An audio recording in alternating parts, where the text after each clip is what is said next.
Good afternoon. Today is Wednesday, April 22nd. I am joined today by Dr. Janae Caldoun, our Chief Medical Executive, Dr. Marissa Eisenberg, Associate Professor of Epidemiology, Complex Systems, and Math in the School of Public Health at the University of Michigan, and Dr. Emily Toth Martin, also Associate Professor in Epidemiology at the University of Michigan. I want to start by thanking those of you who have tuned into these press conferences every couple of days in order to get the facts and stay attuned to what is happening in our state and what we are thinking and sharing information with you. It is crucial to stay informed during this time, and I am so proud that we live in a state where so many people are choosing to do that and taking the precautions that we know are contributing to the flattening of the curve and saving lives. On that note, I want to thank the members of the press who have been reporting on this pandemic for over 6 weeks now. It is a relentless job, and it is absolutely critical to keeping people informed. I've held more than a dozen press conferences on this issue alone. I've issued more than 50 executive orders to protect people from the virus. This is truly an unprecedented time, and I am glad that there are talented, dedicated reporters in Michigan to make sure that Michiganders get the information that they need. Today's update on our cases, we have 33,966 positive cases. That is up 999 since yesterday. Sadly, we have lost 2,813 Michiganders to COVID-19. That is up 113 since yesterday. Like I've said at the last couple of press conferences, these numbers are hard to look at and hard to take, but what they represent is really a sign for cautious optimism. They show that the vast majority of people in our state are doing their part.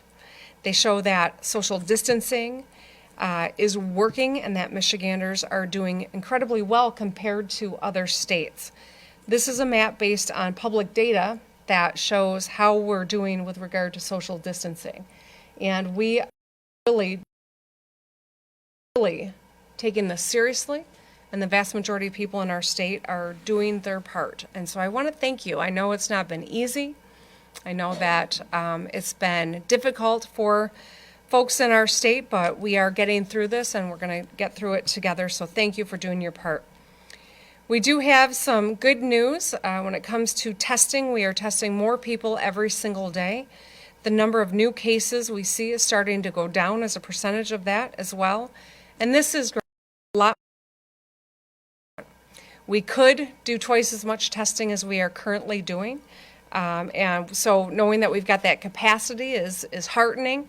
Making sure that we've got the supplies we need to actually execute is our challenge. Starting today, all of the new testing sites that I mentioned on Monday are open and ready to test people. Walmart in Southgate is and now doing business as a testing site. Walgreens has opened a new Detroit site. CVS has opened a Dearborn site.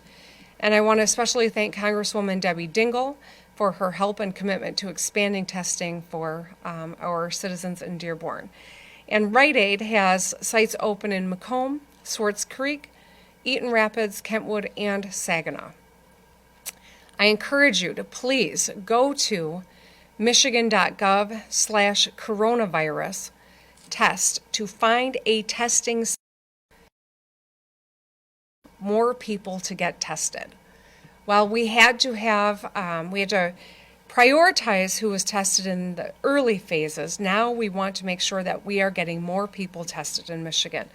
Testing is the only way that we will know where the virus is so that we can appropriately deploy our resources to slow the spread. If you have symptoms and believe you came in contact with someone who tested positive, find your nearest testing site and get tested. COVID-19 symptoms include fever, cough, and shortness of breath. If you have any of these symptoms, call your healthcare provider or visit michigan.gov/coronavirus test to contact a testing site near you. If you are an essential worker reporting to work in person, whether you have symptoms or not, please get tested. Call your healthcare provider or visit I know I sound repetitive, but I'm doing that for a reason. Michigan.gov/coronavirus test to contact a testing site near you. You don't need a prescription to get tested. You don't need a healthcare provider to refer you. Supplies to run those tests are still a constraint, yes, all over the country, and we are working to ensure that those labs and healthcare providers have sufficient supplies and staff support to support this testing effort. We will also continue to need some help from the federal government to ensure we have and maintain and continue to have robust testing in place. I'd like to give you an update on PPE, that's the personal protection equipment.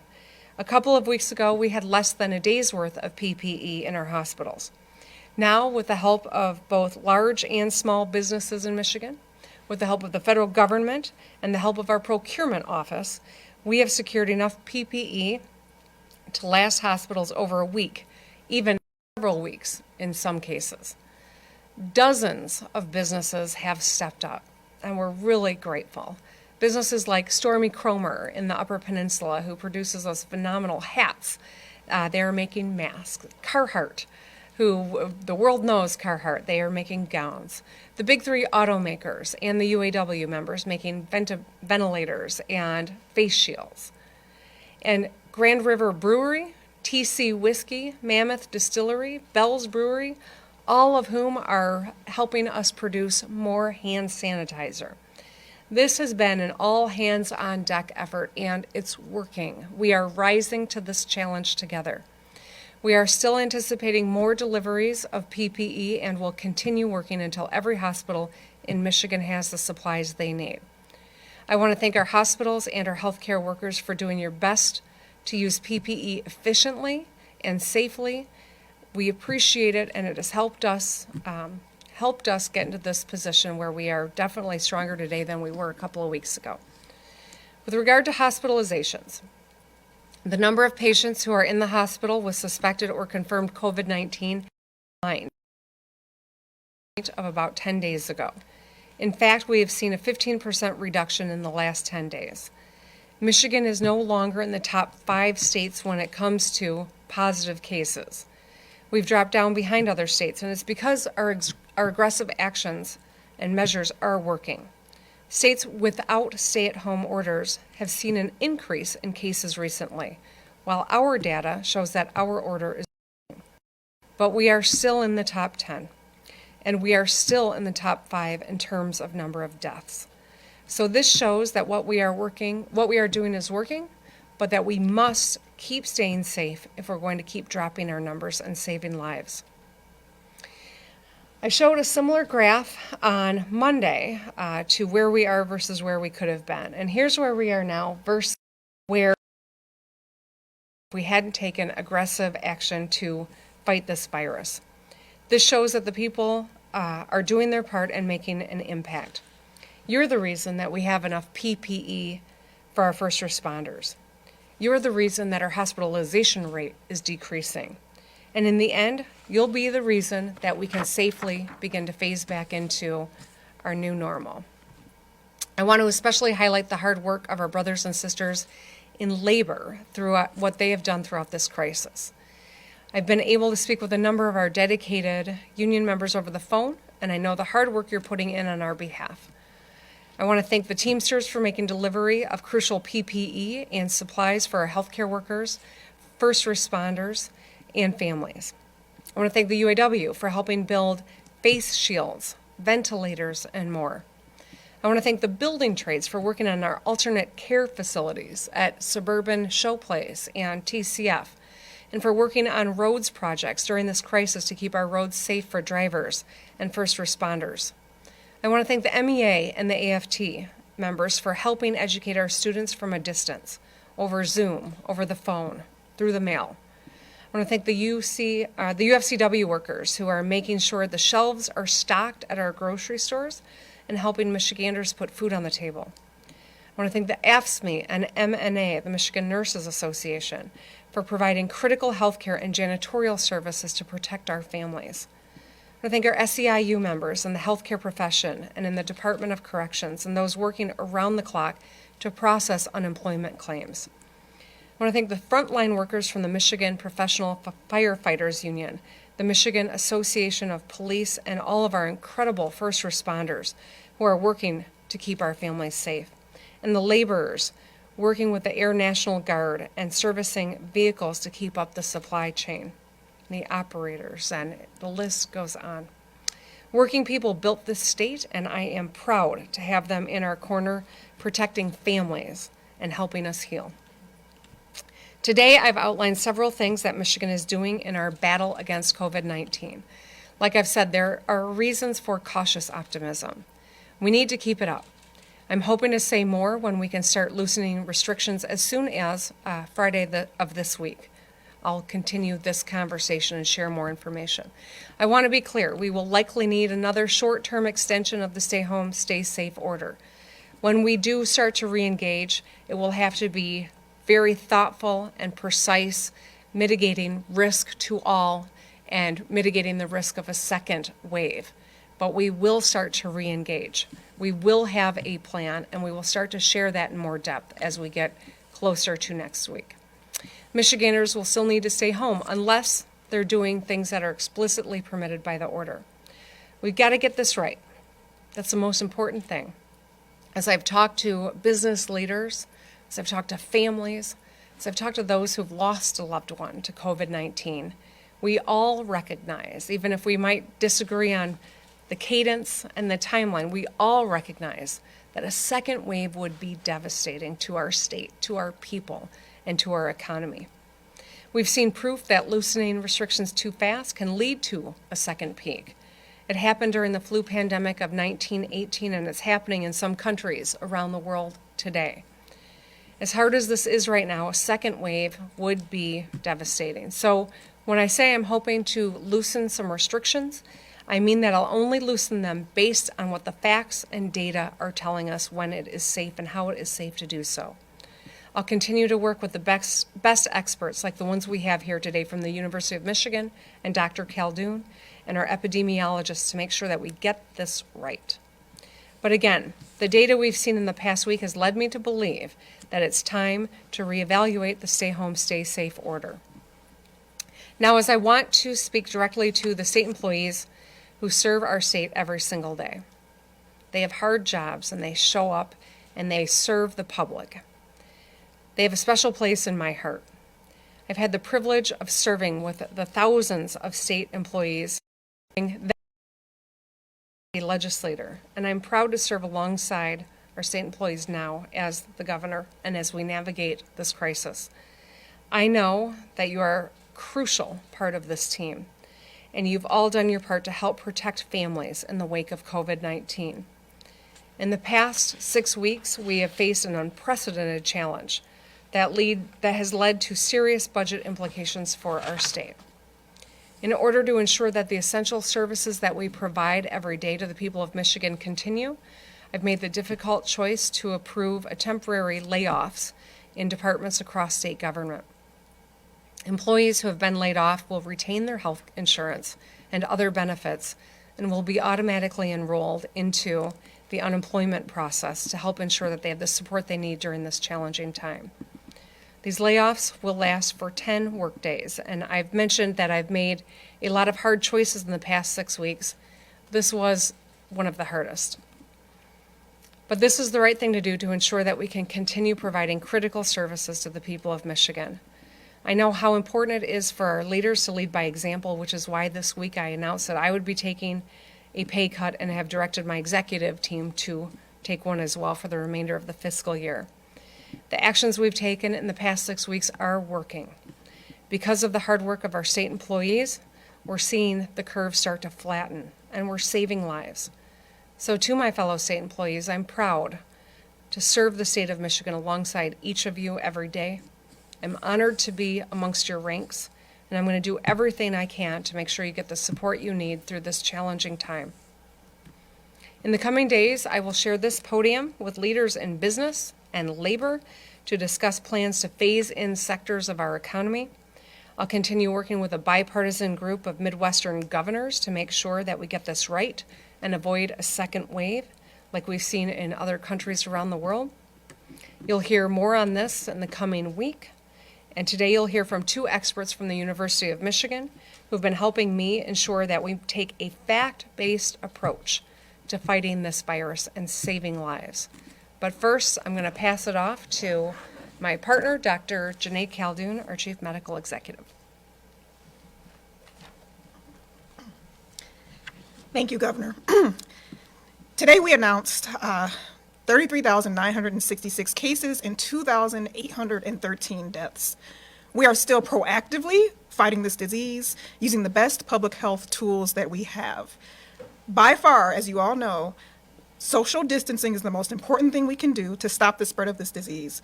This means people not coming out of the house unless they absolutely have to, for food, for medicine, or to do critical infrastructure work. And it is working. We're seeing a slowing in the rate of rise in new cases.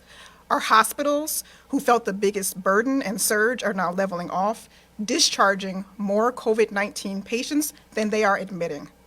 There are fewer people in intensive care in our hospitals. And as I've said before, different parts of the state may see cases of COVID-19 rise at different times. So we are not yet out of the woods. We're closely monitoring the entire state, making sure we're ready for any surge in cases and preparing to especially support our hospitals, particularly the ones in rural areas, so they have the capacity to be able to care for people if they need to.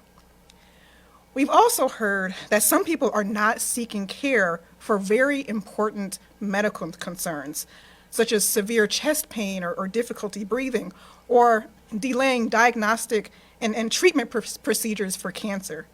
It is really important that everyone knows that they should still seek care if they need it. If you think you are having a medical emergency, please do not delay seeking treatment. Testing and treatment for things like advanced heart disease and cancer should still move forward. Please, again, don't wait for treatment and talk to your doctor about how you can get testing and treatment in the safest way possible. We've also focused a lot on expanding access to testing, again, a very important part of our public health strategy. We've now announced over 21 new cases over the past 2 weeks, and we continue to see a rise in the number of tests that are done. As the governor mentioned, we've also expanded our testing criteria.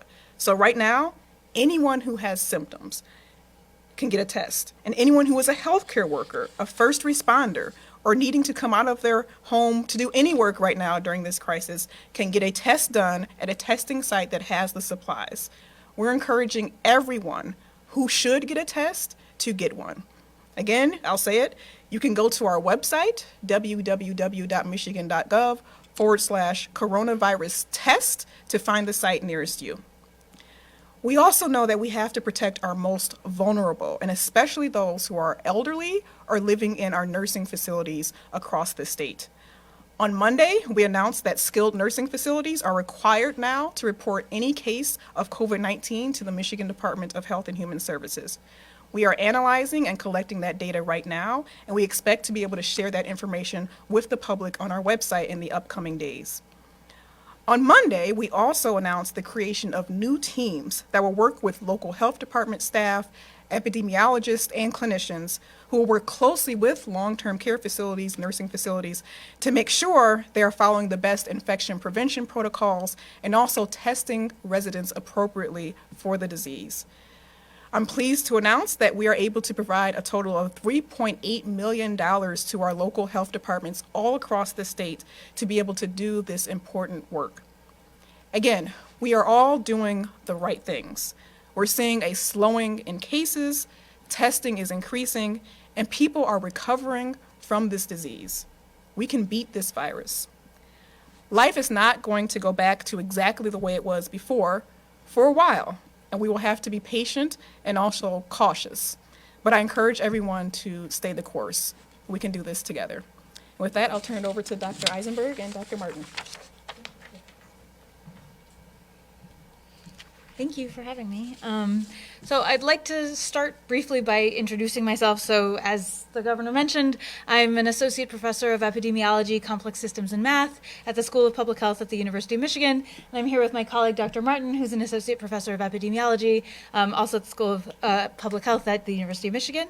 Our modeling team is a combination of researchers in public health, medicine, math, and other folks, other departments. I wanted to talk with you all a little bit about some of the modeling that we've been working on, looking at different potential scenarios for resurgence if social distancing is lifted. And so we've developed this model based on both regional and statewide data from Michigan to help with forecasting and to help with planning and scenarios. And so I just wanted to start a little bit first by just saying that all models have their assumptions and limitations, and models are very useful tools for reasoning and planning, but they aren't crystal balls, right? So I just want to note and sort of acknowledge at the forefront that there's a lot of uncertainty that goes into these models, both in the data and in the sort of parameters and how they're built. So I just wanted to sort of mention that briefly.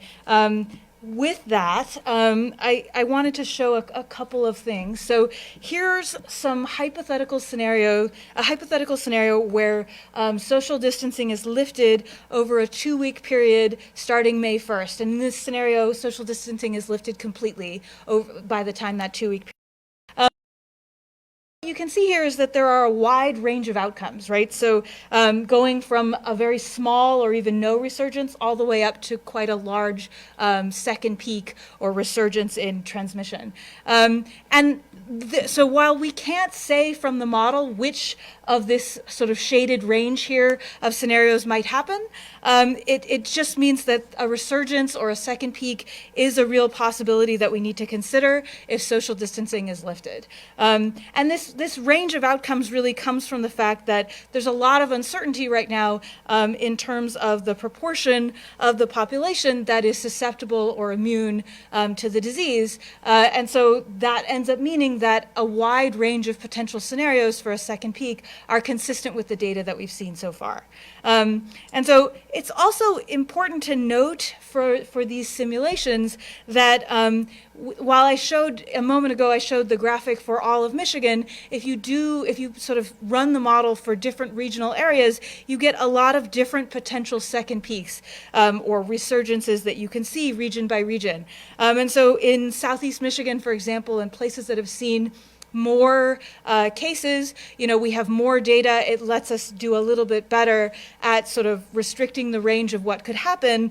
But in areas that have not seen as many cases so far, where the epidemic started later and may still even be increasing, we have less data. And because of that, it ends up meaning that the range of potential second peaks, is wider. And so that's just something to be aware of, and it just means that those regions may need more monitoring, because there's a lot of uncertainty in terms of what could happen. The other thing I want to note about these simulations is that we're running the model in this case where you relax social distancing entirely and you leave it off. So that means that the simulations that we're just showing, those second peaks are in the circumstance where you don't intervene further. So of course, in reality, if you started to see something like that, people would take action and intervene. So I'm not saying that that's what we would actually see. It's just that that's what the model projects forward if you were to release social distancing and let it go, essentially. So that's sort of just one thing to note. The other piece to note is that, of course, as we move forward and get more data, and as testing continues to ramp up, we'll have more information and we'll be better able to see what scenario we're in. And so as that happens and as re-engagement starts, those projections will tighten.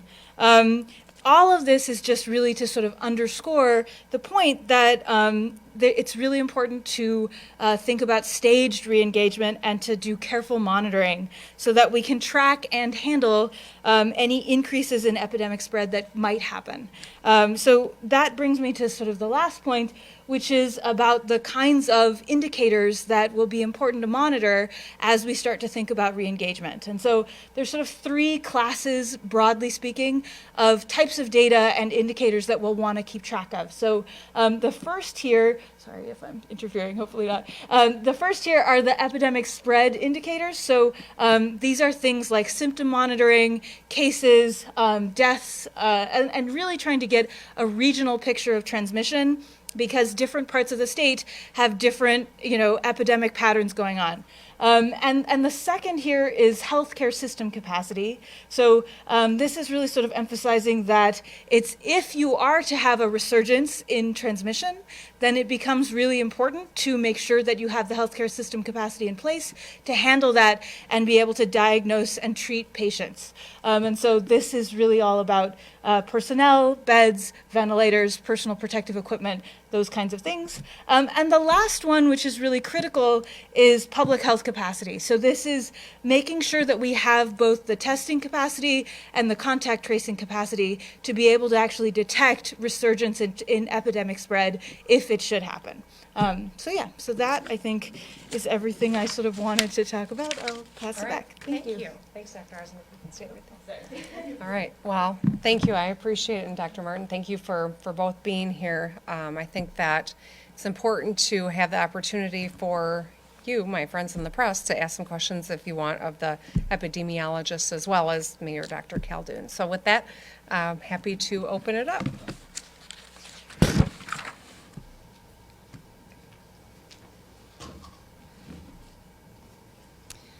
Governor Whitmer, yesterday you canceled the contract for contact tracing.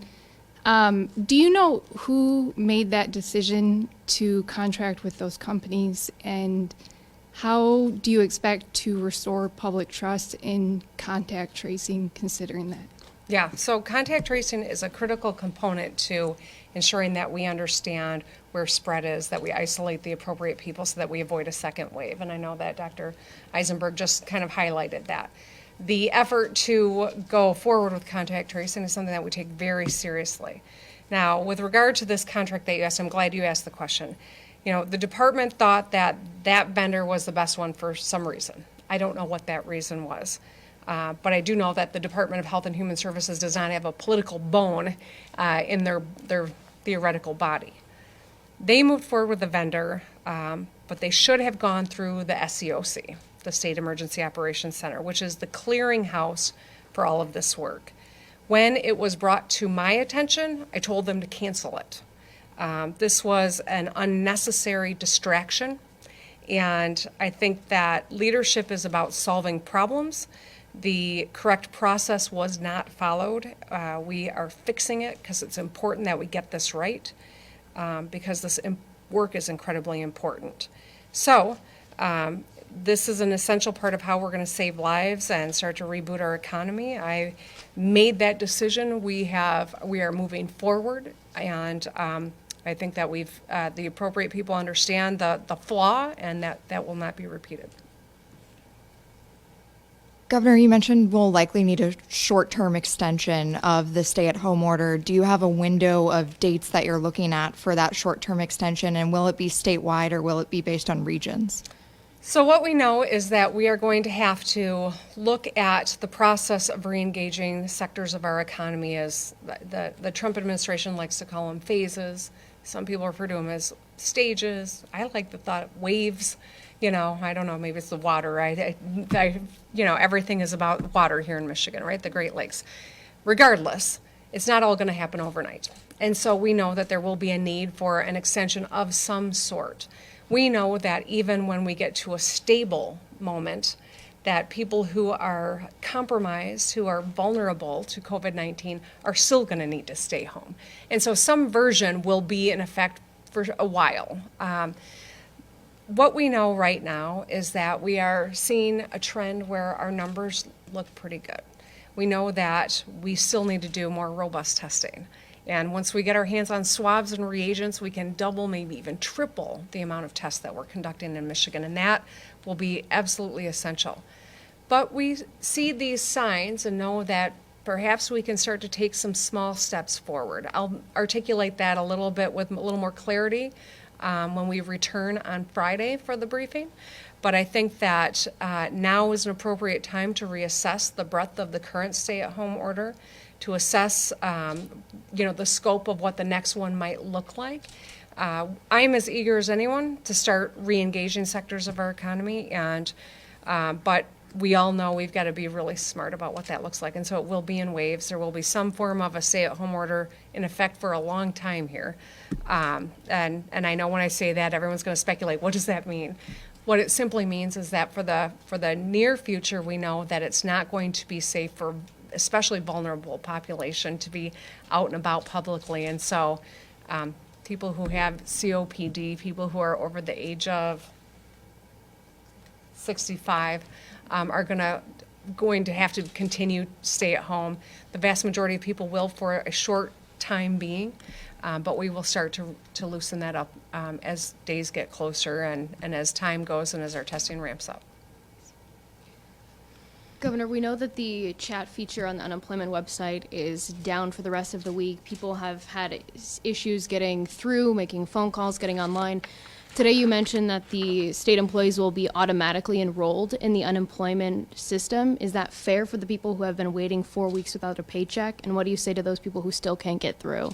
Yeah, thanks for asking the question, Mackenzie. It doesn't mean that they jump the queue.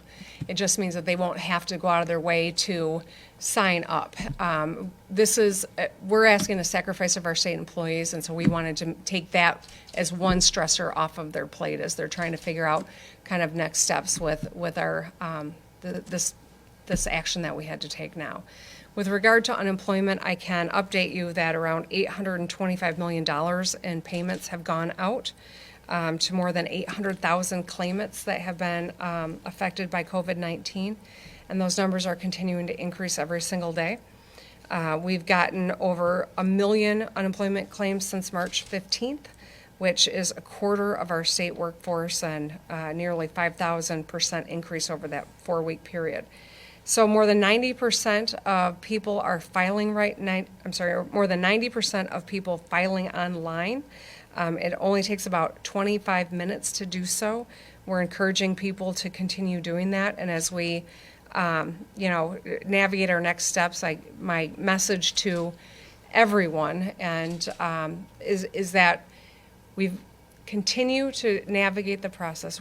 You will get paid what is due, what you have earned in unemployment, and you won't get penalized for lateness, and we will continue to ramp up our efforts. We've made great strides, but it's not perfect, and the department is working toward getting there, because that's anything less means that you got work to do. We recognize that. Automakers have expressed some desire to get up to 25% capacity by May 4th. Have executives from those companies come to you to ask for that, and are you open to that possibility? So I've been talking with the heads of the big three. I've been talking to suppliers. I've been talking with the head of the UAW. I had a conversation with each of the CEOs of the big three just today. I talked with the head of the UAW today. I know that there are a lot of pieces to the discussion that they are having, but I am monitoring it to know what their protocols are. The economic recovery group that is helping to advise my work, that is also being scored by the University of Michigan for risk, is watching very closely as well. And I understand that they've got some issues to work through, and at the appropriate time, I am hopeful that we can analyze what the protocols are and start to slowly re-engage in a safe manner. But I am very close to the conversations that are being had, and we're taking it very seriously and trying to make sure that workers will be safe if and when certain parts of the business starts to re-engage. Governor, you've said many times that this virus doesn't observe county lines, but you've also talked about a regional reopening approach. How do you reconcile those statements? And given the data at this time, do you have regions that are contenders for eventual reopening? I think we can't make the assumption that just because part of our state hadn't seen COVID-19 when it was really growing so exponentially in Detroit, that it meant that those parts of the state were immune and not going to confront it.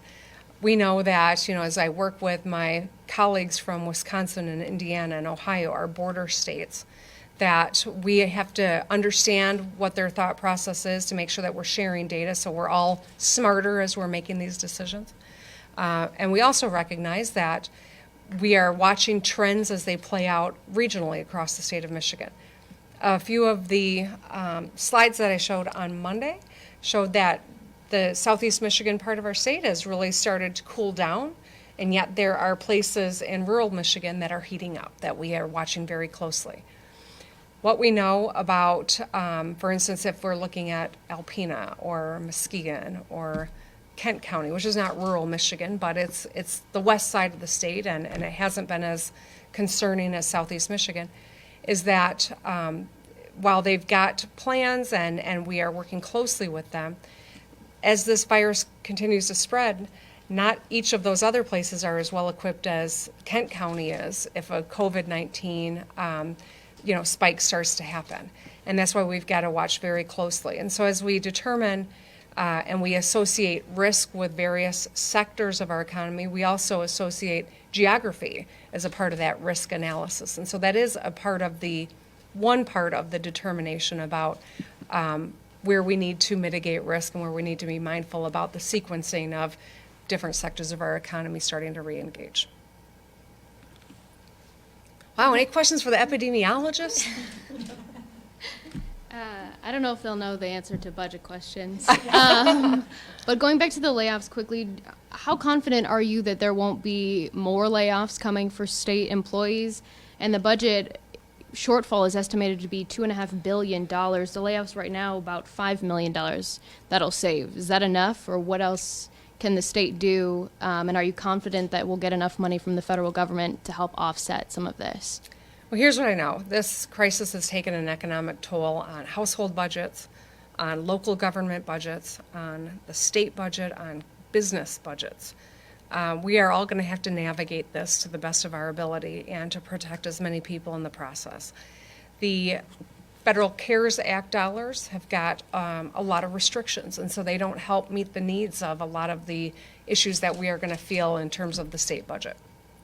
That being said, I'm continuing to work with our bipartisan congressional delegation to ensure that the next supplemental, and they're already talking about another one, recognizes the incredible strain on state budgets and gives us the flexibility we need to really make sure that we shore up the core functions of state government.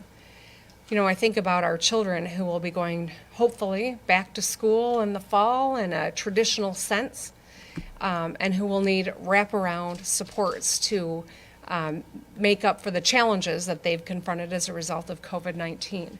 We need to have the flexibility to do right by them and their teachers and all the educators in our schools. And so what happens on the federal budget is absolutely going to have an impact on the budget issues that we have in the current fiscal year, which ends in September, or the next budget year that begins then. And so we're going to have to make some tough decisions. Obviously, these layoffs don't fix the problem, but it is, I think, important to show that we are serious about tightening our belts where we can in a way that doesn't meaningfully undermine the critical work that we still have to do in this moment. Governor, returning to the contact tracing contract, securing like a new vendor for that, how much is that going to delay those efforts? And considering the importance that your administration has placed on that tool in particular? Yeah, well, considering the importance that every administration in the nation is placing on contact tracing, it's really important to our ability to mitigate the potential second wave and to protect lives. So the SEOC will make an announcement when a contract has been awarded. They are moving post-haste. This was something that came to my attention recently. I took the action, and now we are moving forward quickly to try to make sure that we've got a vendor that can do the job, do it well, and to ramp up quickly. Do you know how much data that other contractor had access to prior to the termination of that contract? Beth, we'll have to follow up with you on that. I don't believe that much had even gotten started at all, frankly. I'm glad that it came to my attention as early as it did. As I said, the department, they're not political. They are looking at making a judgment based on what outfit they thought could do the job well. But I know that it's important to take out any speculation, any concern, and I think that it was appropriate to cancel it, which is what I did. And we're going to move forward, and the SEOC is the appropriate place to make the determination, and they will be making an announcement soon, I'm sure. A question for the epidemiologist and Dr. J. All right. What level, the governor mentioned on Monday that we had the capacity to do over 11,000 tests, but we were limited based on the number of reagents and swabs available. What level of testing realistically do we need to be at to start considering these waves of reopening? Right, so I'll start, and certainly Dr. Eisenberg can come back as well. So we think, based on talking to experts across the country, that we need to get to at least about 15,000 tests in the state to be able to really get a good understanding of who has the disease so we can guide our public health response. There's a lot of reasons, and we're thinking through those as far as why we're not at that capacity. Again, reagents, swabs, but also we've increased testing significantly even in the past week, and part of that has been expanding our criteria so we're not as stringent as we really had to be early on. People with mild symptoms or people who don't have any symptoms at all, healthcare workers, frontline workers. So we're hopeful. We think we'll be able to expand our capacity as quickly as possible. We've heard that we're going to start to see more data reported from nursing homes and facilities across the state. When specifically will we see that information? And how is the state providing any sort of guidance on PPE for those employees and the people in the facilities, as well as keeping the patients that are currently healthy and separate? Absolutely. So you're absolutely right. There's a couple things that are incredibly important to this response. One is protecting our most vulnerable, obviously, so people in nursing homes. And it's also been wanting to be as transparent as possible with the data. And I'll be the first one to tell you, our systems, our public health data systems, are outdated. They haven't been funded, and this is just not here. This is across the entire country. So oftentimes we want to do something, but the system just doesn't allow us to do it as quickly and as robustly as we want to. So we expect to be able to, again, we're looking at the data now. We're hoping by next week we'll have accurate data. I don't want to put out anything that's wrong, right, and penalizing, potential facilities that don't have any cases. So we're working through that, and we expect to be able to do that next week. As far as making sure our nursing facilities are doing the right thing, that's the whole concept behind the strike team. So the ones that are going to be supporting the great work that our local health departments are already doing, quite frankly, bringing in more capacity. We helped the city of Detroit get an epidemiology aid from the Centers for Disease Control to be able to do that. But we'll continue to work to expand capacity and make sure these nursing facilities have the support that they need. Quick follow-up to that. Will we see the names of the facilities released from the state that have COVID-19 confirmed cases when we get that information? That is our goal. And then looking at just reporting information daily as a whole, some of the numbers are fluctuating as time goes on. When is that a transparency issue? Can people trust the information that the state is putting out each day? So, great question. Again, a lot of these systems, some people are putting things in automatically, so it's automatically fed to us, and others are literally doing it manually. We figured out also there are some labs that wait to send us tests, and they don't maybe have workers on the weekend, so they don't send us anything over the weekend, and all of a sudden we have an increase on a Monday. So those are the types of things that we're working out. But again, we want to be transparent. And again, things may fluctuate and data may change, but we want to at least get the data out that we can as quickly as we can.